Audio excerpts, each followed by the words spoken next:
1898 খ্রিস্টাব্দের নভেম্বর মাসে অধ্যাপক ম্যাক্স মুলারের শ্রীরামকৃষ্ণ তাঁর জীবনী ও বাণী শীর্ষক গ্রন্থ প্রকাশিত হয়। এই গ্রন্থে 1895 খ্রিস্টাব্দের সেপ্টেম্বর মাসে ম্যাক্স মুলারকে লেখা ব্রাহ্মনেতা প্রতাপচন্দ্র মজুমদারের একটি চিঠির উল্লেখ আছে। এই চিঠিতে প্রতাপচন্দ্র ম্যাক্স মুলারকে জানিয়েছেন যে অধ্যাত্ম ক্ষেত্রে শ্রীরামকৃষ্ণের সাধনার দিকটি খুবই প্রশংসনীয় ছিল বটে, কিন্তু তাঁর চরিত্রের এমন কতকগুলো দিক ছিল যেগুলি মোটেই প্রশংসার যোগ্য নয়। শ্রীরামকৃষ্ণ সম্পর্কে তাঁর প্রধান অভিযোগ এই যে তিনি তাঁর স্ত্রীর প্রতি খুব নির্মম ব্যবহার করেছিলেন। প্রতাপচন্দ্রের লেখা চিঠির ভাষা হুবহু উদ্ধৃত না করে অধ্যাপক ম্যাক্স মুলার সারমর্মটুকু শুধু উল্লেখ করেছেন। তাতে তিনি লিখছেন, মজুমদার রামকৃষ্ণের বিরুদ্ধে আরেকটি অভিযোগ প্রায় প্রমাণিত বলে মনে করেন, সেটি তাঁর স্ত্রীর প্রতি নিষ্ঠুর ব্যবহার। এই কথায় তিনি অর্থাৎ প্রতাপচন্দ্র এইটি বোঝাতে চেয়েছেন যে তিনি অর্থাৎ রামকৃষ্ণ 17 বছর বয়সে উপনীতা হওয়ার আগে পর্যন্ত তাঁর স্ত্রীকে ভুলে গিয়েছিলেন অথবা অবহেলা করেছিলেন।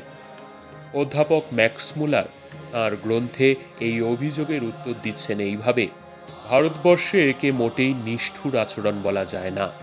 বিবাহের সময় শ্রীরামকৃষ্ণের পত্নীর বয়স ছিল 5 বছর।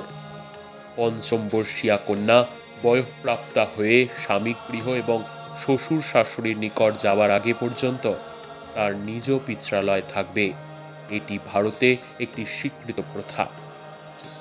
স্বামী বিবেকানন্দ প্রদত্ত তথ্য অনুসারে ম্যাক্স মুলার জানতে পেরেছিলেন যে 17 বছর বয়সে যখন শ্রীরামকৃষ্ণের পত্নী পতি সন্নিধানে এলেন, তখন তিনি খুব আনন্দের সঙ্গে তাঁকে গ্রহণ করেছিলেন।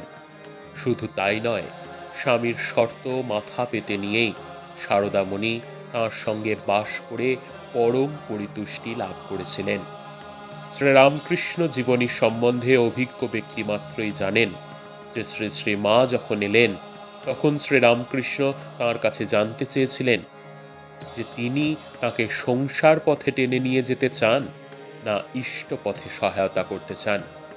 পত্নী যখন তাকে একান্ত অভিপ্রেত উত্তর দিয়েছিলেন, প্রজ্ঞাবতী মৈত্রের মতো তিনি সংসার সুখভোগের মায়া মুহূর্তে ত্যাগ করার সিদ্ধান্ত নিয়ে স্বামীকে অধ্যাত্ম জীবন পথে সহায়তা দানের প্রতিশ্রুতি দিয়েছিলেন। এই জন্যই তাঁদের দাম্পত্য জীবনে কোনো দৈহিক সম্পর্কের নিদর্শন নেই। পারস্পরিক সম্মতিতে তাঁদের সম্পর্কের যে দিক নির্ধারিত হয়ে গিয়েছিল, তাতে স্বামী স্ত্রী উভয়ই তৃপ্ত এবং সুখী ছিলেন।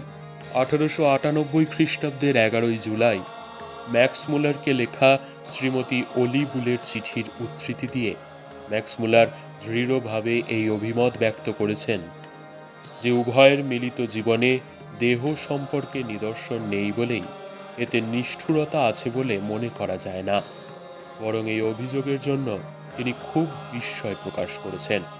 প্রতাপচন্দ্রের অভিযোগের উত্তরে তিনি বলেছেন, প্রথমত পারস্পরিক সম্মতিতে নির্ধারিত সম্পর্কের মধ্যে অবিচারের কোনো প্রশ্নই ওঠে না। দ্বিতীয়ত, সারদা দেবী নিজে কখনো তাঁর প্রতি স্বামীর আচরণকে নিষ্ঠুর বলে মনে করতেন না। তিনি নিজে যেখানে অভিযোগের কোনো কারণ খুঁজে পাননি, সেখানে গায়ে পড়ে অন্যের অভিযোগ জানাবার কি অর্থ? এ তো একরকম অনধিকার চর্চা। ম্যাক্স মুলার শ্রীরামকৃষ্ণ ভক্তমণ্ডলী অথবা অন্য কোনো সূত্র থেকে এ ধরনের অভিযোগ আর পাননি। সুতরাং এটিকে একক এবং বিচ্ছিন্ন একটি দৃষ্টান্ত বলে ধরে নেওয়া যায়। কিন্তু অধ্যাপক ম্যাক্স মুলার যেহেতু নৈয়ায়িক অর্থাৎ ডায়ালজিক পদ্ধতিতে তথ্য যাচাই করছেন, সেজন্য একটিমাত্র বিচ্ছিন্ন দৃষ্টান্ত তার আলোচনায় স্থান পেয়েছে, অবজ্ঞাত বা বর্জিত হয়নি।